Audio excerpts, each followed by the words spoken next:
Madame, Monsieur, bonsoir. Succès et réussite dans l'exercice de ses hautes fonctions et de ses lourdes missions. Tels sont les vœux que Sa Majesté le roi Mohamed VI a adressés au président syrien de transition Ahmed al-Shara. Au-delà d'un message de félicitations, c'est un rappel de la position constante du Maroc vis-à-vis du peuple syrien, celle d'un soutien indéfectible pour la réalisation des aspirations de paix, de liberté, de stabilité et de développement de ce peuple frère. D'ailleurs, peu après la chute du régime Bachar el-Assad, le Maroc a officiellement pris contact avec les nouvelles autorités syriennes par la voix du ministre des Affaires étrangères, Nasser Bourita, lors d'un échange téléphonique avec son homologue syrien, Assaad Ashibani. On pointe ainsi plus d'une décennie de gel diplomatique entre les deux pays. La Syrie sort enfin de son isolement sur la scène diplomatique après la chute de Bachar el-Assad, marquant ainsi de nouvelles perspectives et une redistribution des cartes d'influence pour l'ensemble de la région, d'autant plus que la Syrie est une pièce maîtresse, centrale dans les dynamiques régionales et mondiales actuelles. Nous en parlons ce soir en compagnie de l'expert en relations internationales et en géostratégie, Cheikh Abel Dani. Bonsoir et bienvenue. Bonsoir Madame Khadija, merci beaucoup pour l'invitation. Et avec nous aussi l'expert en relations internationales, Hafid Boutaleb. Bonsoir. Bonsoir. D'abord, messieurs, un mot sur la symbolique du message adressé par Sa Majesté le roi Mohamed VI au président syrien de transition Ahmed Shara, notamment sur le respect de la souveraineté et de l'intégrité territoriale de la Syrie. Cheikh Abel Dani. Écoutez, le message de Sa Majesté le roi Mohamed VI revêt une importance stratégique très importante dans le contexte de cette situation post-régime Bachar el-Assad. Parce que le fait que Sa Majesté félicite, c'est-à-dire que Sa Majesté se tient, donc la stabilité se tient cette période de transition.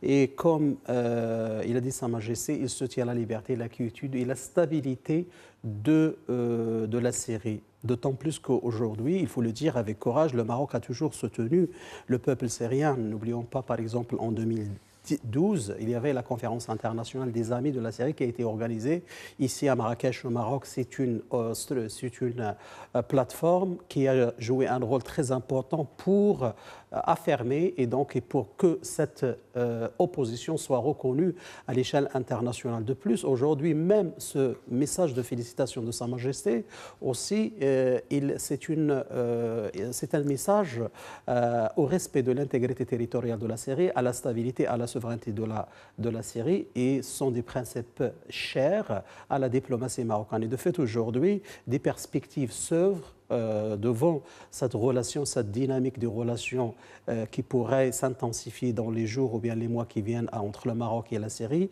d'autant plus qu'aujourd'hui, l'alignement pragmatique et stratégique de la Syrie avec les grandes puissances des pays arabes comme l'Émirat arabe, comme l'Arabie saoudite, avec cette visite aussi voilà, et le Bahreïn, le Oman, qui ont ouvert des consulats généraux dans la ville de l'Ayoun Dakhla, pourrait effectivement renforcer et pourrait remettre aujourd'hui la Syrie dans une vision plus ambitieuse de s'aligner avec les pays majeurs qui sont aujourd'hui jouent un rôle très important dans la stabilité de la région et de la sous-région. Alignement stratégique. Et puis un autre axe qui se décompose littéralement, c'est l'axe Téhéran-Damas-Alger après la chute de Bachar el-Assad. Hafid Boutaleb. Oui, alors effectivement, il y a eu cette offensive surprise sur Damas de Hayat Tahrir al-Sham, mais avant, il faut rappeler qu'effectivement, il y a eu toute une campagne de bombardements israéliens qui ont ciblé les capacités militaires de l'armée syrienne, qui étaient déjà considérablement entamées et qui ont anéanti l'infrastructure du Hezbollah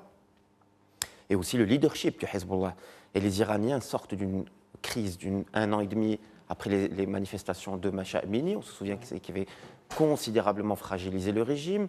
Le régime est aussi en difficulté, le décès accidentel du président, une crise de succession qui pointe, puisque le Morshid suprême est en difficulté en interne, et aussi il y a l'affaiblissement de la présence iranienne en Irak. Il faut le souligner aussi. Les Irakiens se distancent de plus en plus par rapport aux Iraniens et font valoir d'abord leurs intérêts. Donc aujourd'hui, et puis effectivement, Damas vidé du bas. Plus de bases à Damas, plus de relais iraniens. Toutes les bases iraniennes ont été évacuées à la va-vite. Donc, effectivement, ce qu'on appelait le croissant chiite, ou l'axe Téhéran, Beyrouth, etc., s'affaiblit. Le relais de cet axe-là dans l'Afrique du Nord, c'était l'Algérie. Effectivement, l'Algérie n'a pas très bien compris ce qui s'est passé. Ils ont été pris de court aussi. Le renseignement algérien, vraisemblablement, n'était pas au courant du niveau de déliquescence de l'armée syrienne et du fait que ce régime pouvait s'écrouler en 10 jours, du jour au lendemain, hein, vous savez, quasiment, hein, du jour au lendemain, en 10 jours. Et donc, oui, aujourd'hui, l'Algérie est un peu orpheline de ses relais traditionnels au Moyen-Orient. Elle est obligée de se rabattre sur des alliés de second plan, comme l'Égypte, par exemple, avec lesquels elle est un peu en conflit sur d'autres terrains, comme en Libye. Donc, ils sont obligés, ils n'ont plus le relais dans la région pour leur faire remonter l'information. Les Iraniens ont une autre priorité aujourd'hui, c'est de durer en interne au sein de l'Iran, puisqu'il y a une crise de succession qui pointe. Au Liban, on a vu l'élection de Joseph Aoun est un camouflet pour le Hezbollah. N'aurait jamais pu avoir lieu cette élection si le Hezbollah avait gardé.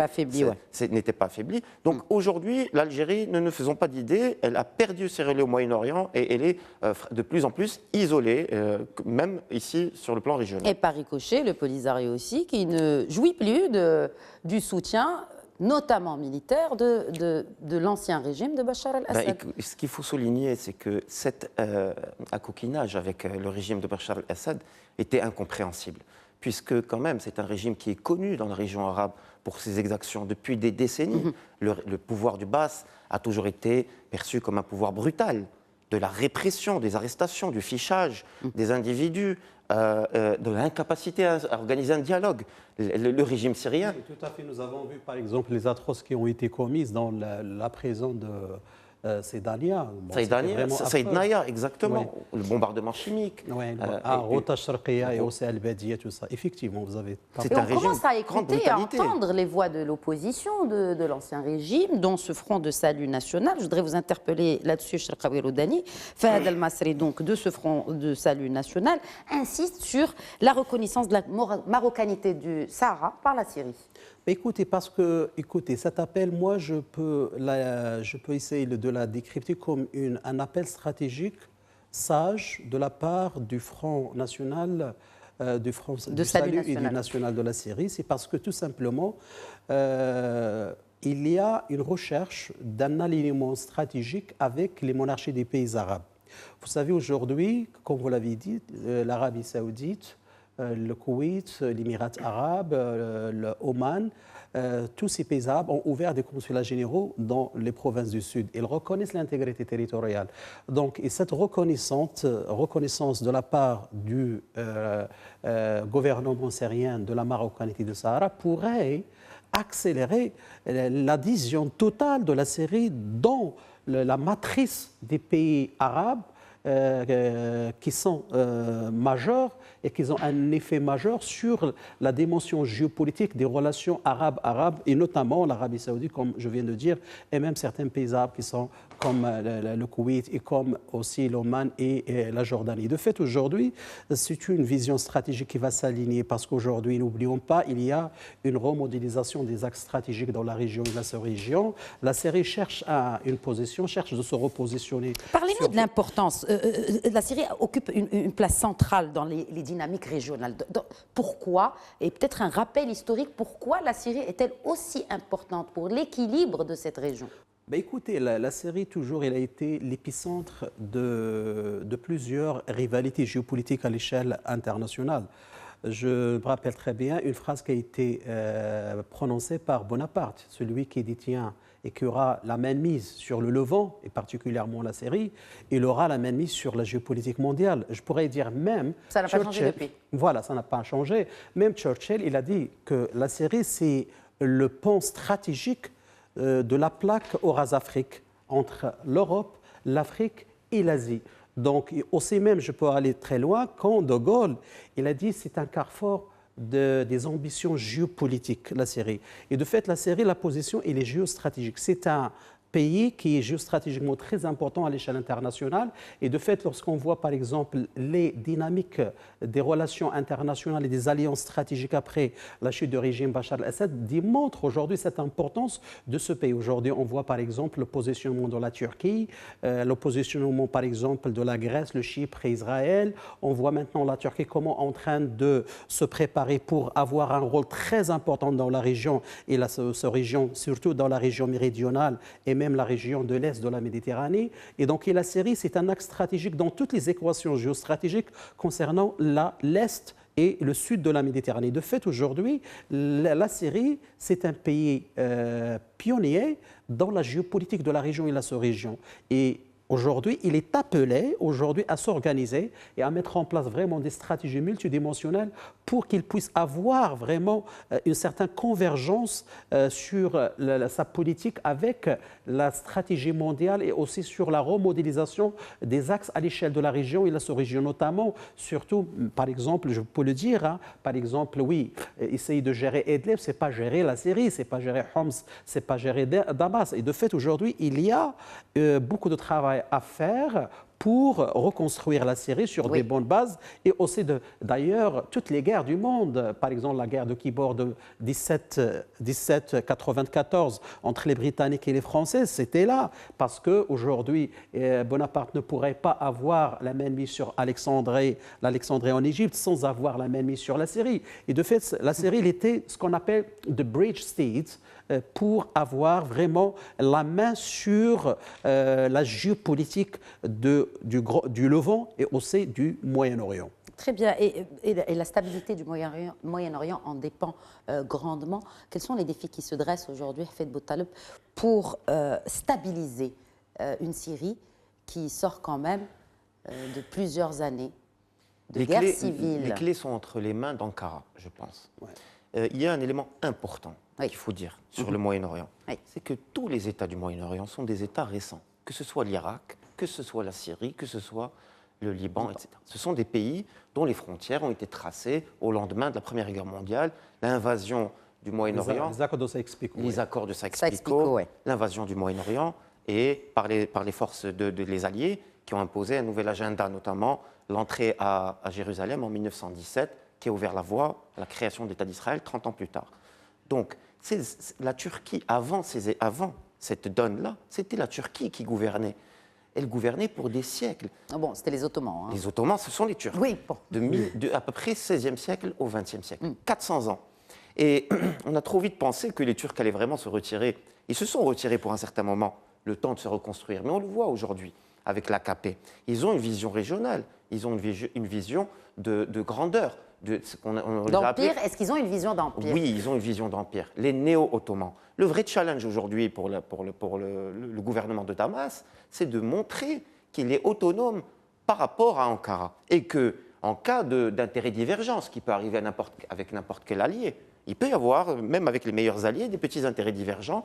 Il faut qu'on puisse constater que le gouvernement de Damas va faire prévaloir les intérêts des Syriens. Parce qu'il ne faut pas oublier que ce monsieur qui dirige la Syrie, qui est tout nouveau, de transition, qu'on ne connaissait pas, un président de transition, mais qui est là pour des années, le président Chara. 4 ans. 4 ou 5 ans. Oui, au moins. Rappelons que ce président Chara est d'abord a été fondé, créé par les Turcs au nord, dans la province d'Idlib, et que en réalité, qui a été appuyé, pas créé. Ou plutôt appuyé. Oui, voilà. Qui a fait tomber le régime d'Assad? Si je vous pose la question, aujourd'hui, si on vous pose la question, beaucoup vont dire c'est Hayat Sham. Non, sans les services de renseignement turcs, qui ne pourraient pas même pas avancer. Mais moi, je dis même au-delà des services de renseignement. La réalité, c'est que c'est le peuple syrien qui a fait tomber. C'est ce qu'il faut rappeler. Aujourd'hui, on a un gouvernement de transition. Non, mais s'il n'y avait pas un appui étranger, le peuple syrien essaye de faire tomber ce régime depuis 2011. Mais le régime de Ahmad Shara doit sa légitimité au peuple syrien qui s'est mobilisé depuis 2011 pour créer une nouvelle Syrie, en rupture avec le parti unique. Donc, Shara doit d'abord rendre des comptes au peuple syrien. S'il y a un vrai challenge aujourd'hui pour la Syrie, c'est comment construire une distance et comment s'assurer qu'ils sont autonomes et indépendants par rapport aux puissances, notamment la Turquie. Si tu me permets, il y a une chose qui est très importante. Il me semble aujourd'hui, pour gagner en crédibilité aussi, il doit chercher de s'allier avec, aujourd'hui, il doit adhérer à la vision globale du monde arabe. Parce qu'aujourd'hui, il faut le dire, ce gouvernement n'a pas vraiment d'expérience à l'échelle internationale. Comme je viens de vous dire, diriger Idlib, ce n'est pas diriger la Syrie. La Syrie, c'est un pays, c'est un nœud géostratégique aujourd'hui. Comme tu l'as bien souligné, aujourd'hui, il y a la Turquie, il y a Israël, il y a l'Irak, il y a la Russie, parlé d'empire, il y a l'Iran, tout ça. Et la Russie, alors, des ambitions d'empire. La Russie, on en parle dans son premier entretien, depuis qu'il a été nommé président, ou déclaré président, hier ou avant-hier, il a été plutôt conciliant avec les Russes. Ahmed Shara est beaucoup plus agressif avec les Américains. Il a appelé au départ des bases américaines. Donc, on ne sait pas encore pour le moment, il semble être... Un certain Donald Trump, il n'est pas encore arrivé à la Syrie. Je vous laisse finir, Cheikh Kaoué. Moi, je pense aujourd'hui, pour gagner en légitimité et en crédibilité, il doit chercher donc, la bonne manière pour s'inscrire dans la voie et aussi dans la politique arabe. D'ailleurs, avec les grands pays comme l'Arabie saoudite, l'Émirat arabe. Et de fait, aujourd'hui, par exemple, aujourd'hui, je reviens vers cet appel du Front de salut national syrien qui demande du pouvoir syrien actuel de reconnaître l'intégrité territoriale du Maroc. Moi, je pense que c'est une action qui pourrait vraiment légitimer à l'international, donc ce gouvernement, surtout à l'échelle du monde arabe. Parce que quand vous qui appelle aussi à classer le Polisario comme organisation terroriste. Oui, comme organisation. N'oublions pas que le régime, par exemple, d'Alger, avec l'Iran, ils ont soutenu le Polisario, ils ont soutenu même le régime de Bachar el-Assad, même dans l'heure des attaques perpétrées par le régime contre la ville de Rota Sharqiya, tout ça, et même dans la région d'Idlib et Homs. Donc le pouvoir algérien, il a soutenu le gouvernement de Bachar el-Assad. Aujourd'hui, je pense, si le gouvernement actuel veut vraiment un revirement stratégique qui pourrait l'inscrire dans une stratégie globale et aussi avoir une vision plus globale sur les alliances stratégiques à l'échelle du monde arabe, il faut qu'il s'allie avec les grandes monarchies du monde arabe, à l'image de l'Arabie saoudite, à l'image du Émirat arabe. L'Arabie saoudite, premier déplacement à l'étranger du président syrien de transition, Ahmed Shara. La symbolique derrière ce déplacement, en sachant aussi que c'est cette même Arabie saoudite qui avait reçu... Bachar el-Assad il y a quelques mois, et réintégré dans cette Ligue arabe. Oui, il y a aussi la dimension affective aussi, parce que Ahmed Shara, il a été né en Arabie saoudite. Ses parents, ils ont résidé pendant des années en Arabie saoudite. Donc au-delà du personnel. Oui, le personnel joue un rôle très important pour rapprocher les deux pays, parce qu'il a joué aussi sur ça. N'oublions pas aussi que, par exemple, l'Arabie saoudite, toujours, elle a émis des réserves vis-à-vis la situation actuelle. Et de fait, aujourd'hui, pour essayer de concevoir une relation pérenne et solide avec le monde arabe, il doit passer par la capitale islamique. N'oublions pas aussi l'idéologie.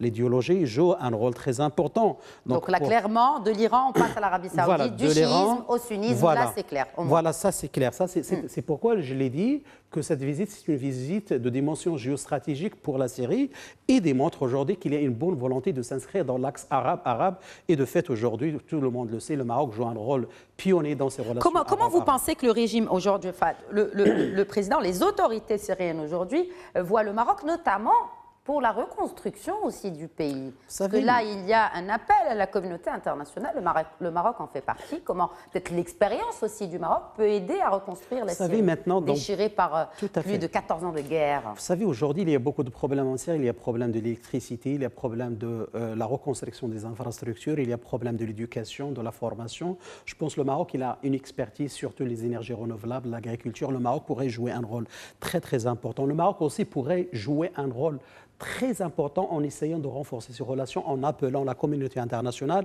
à lever certaines sanctions contre la Syrie. C'est une initiative qui pourrait vraiment rapprocher les deux pays et les mettre dans une perspective de converger dans des intérêts communs. Je pense aujourd'hui, ce rapprochement diplomatique à travers la lettre de Sa Majesté le roi Mohamed VI va accélérer, donc je pense, les choses en mettant en place vraiment des mécanismes et des approches pour consolider les relations et essayer de comprendre voilà, les visions, les intérêts qu'on pourrait rétablir entre Damas et Rabat, notamment au niveau du tourisme, au niveau des infrastructures, au niveau de l'agriculture, au niveau des énergies renouvelables. renouvelables, de l'électricité. Au niveau aussi de la sécurité aussi, c'est très important. de la sécurité, et de la bien sûr. transition. La lutte contre le terrorisme, il est très important. Le Maroc. Voilà, tout à fait. La transition, comment gérer la transition, le Maroc, la mémoire, la gestion de la mémoire. On sait qu'on a une expérience la avec réconciliation nationale. Donc il faut une approche. Réconciliation. Tout à fait. Il faut une approche inclusive. Je pense que le Maroc, il a une expertise là-dessus. Il pourrait vraiment jouer un rôle avec cette approche-là. Faites Boutaleb, un complément d'information sur la reconstruction de la Syrie, peut-être un complément d'information sur le rôle que pourrait jouer le Royaume du Maroc, mais aussi de la communauté internationale qui va se tenir aux côtés de la Syrie, tenant compte de tous les pays qui ont déjà ouvert des représentations diplomatiques à Damas. Enfin, réouvert. Je vais vous dire une chose. Il y a vraiment l'Union européenne qui a une sérieuse responsabilité. Vous savez qu'il y a un certain nombre de papiers de recherche qui démontrent le lien direct entre le Brexit et la crise syrienne. Que s'il n'y avait pas eu s'il n'y avait pas eu la révolution en Syrie, jamais il n'y aurait eu de Brexit.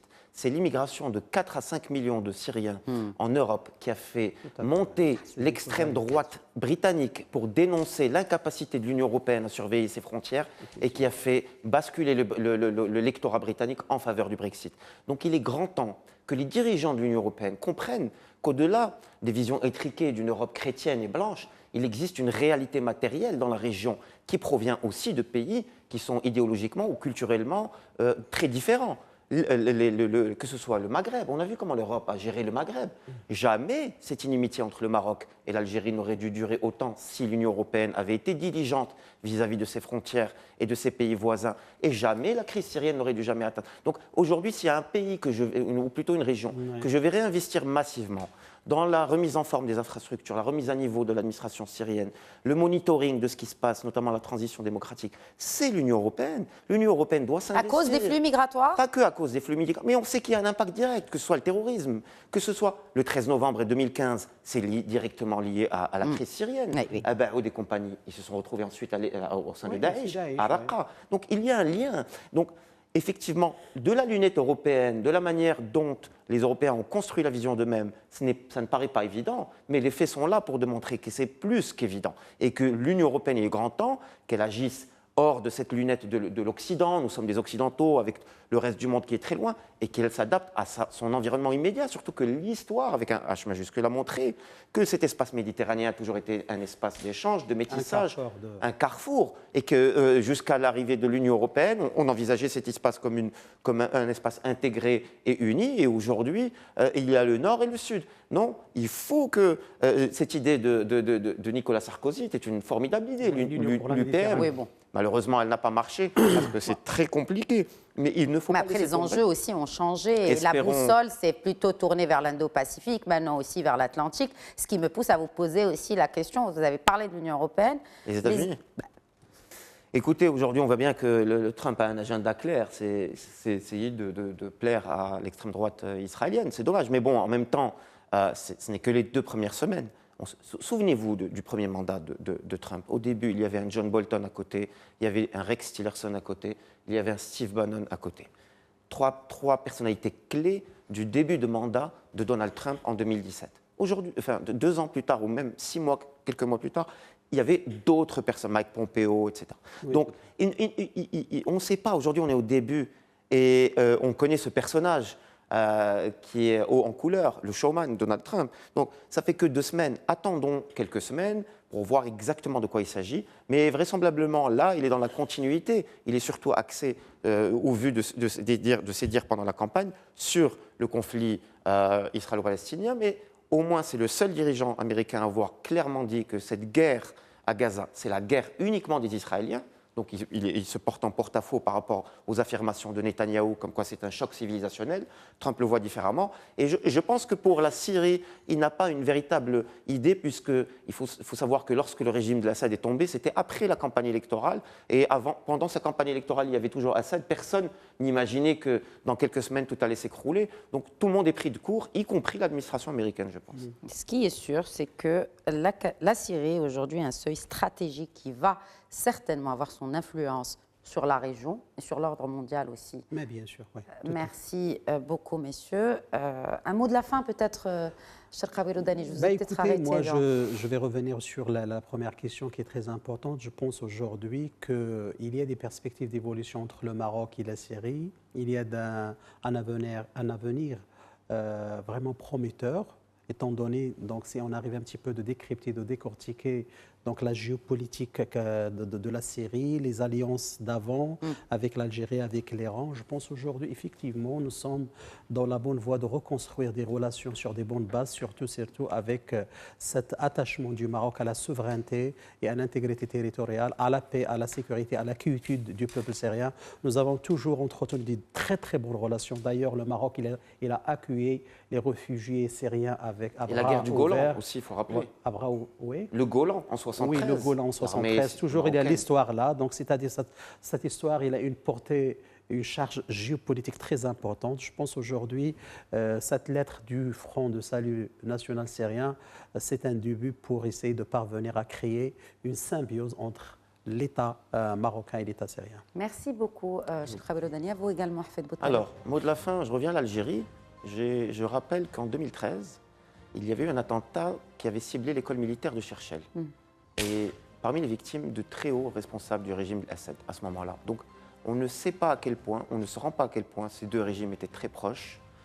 Et la chute du régime Assad constitue une véritable claque. D'ailleurs, le gouvernement algérien n'a pas reconnu non. les C'est un coup dur pour les responsables d'Alger. Donc, voilà, ça, c'est un signe très... C'est à force de regarder dans le rétroviseur et qu'on ne regarde pas en face. Oui, je pense aussi. Oui. Difficile d'éviter le mur. Merci beaucoup, messieurs. Merci à vous de nous avoir suivis. C'est la fin de cet épisode. Très bonne soirée.